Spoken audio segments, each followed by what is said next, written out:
Sanibonani. Ezibike namhlanje zithi the former Minister of Sports, Arts and Culture uNathi Mthethwa has passed away. Okubi kakhulu ngale story ukuthi basole ngazi ukuthi uNathi Mthethwa uyothathe impilo yakhe, kanti futhi okunye okubi ngale story ukuthi ubengekho la eMzansi Afrika, ubese Paris ebhukhile ehotela elithile ekade hambe nomsebenzi.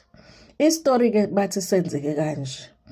At some point uNathi Mthethwa uye wasendela unkosikazi wakhe message. Athe unkosikazi wakhe bayithola le message eyifunda yamconfuse futhi yamenza waba nokudideka nokuba nokukhathazeka ngoNathi.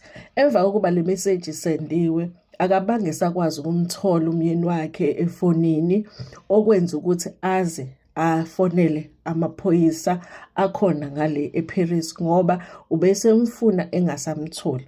Emva kokuba bomthetho-ke bangale eParis bethola leyo call yokuthi uformer minister uyadingeka akatholakali, babeke sebephuma-ke uphumo lokuthi bahambe bayombheka kodwa bangamthola lapha erumini labo ekufanele ngabe ukhona.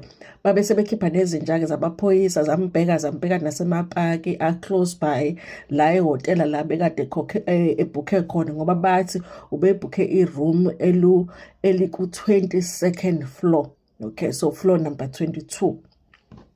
So izinja zambheka zangamthola lapha emapaki aseduzana. Kuthe later on mamthola uNathi somewhere close by ihotela lela bekade ebhukhe kulona elimele and esethule. Kuthiwa mengabe seshwa kahle kuye kwatholakala ukuthi lapha yana kuleli room abekulona iwindi angazi ukuthi uphume ngalo, iwindi vele lingavulwa futhi lingavuleki kalula, kodwa ngazi ukuthi ukhona othile oye waliphusha forcefully leli windi ukuze uNathi aphume ngalo.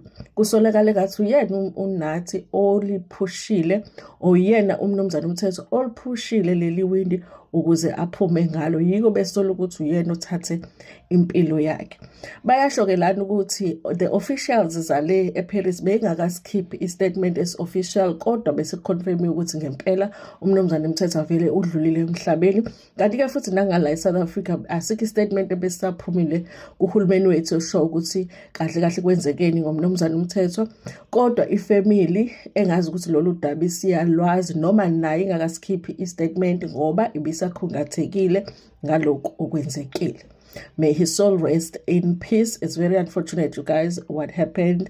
And hopefully the family will be able to bring the body back and they will be able to give Mr. Mthethwa a peaceful send-off. Ngiyabonga.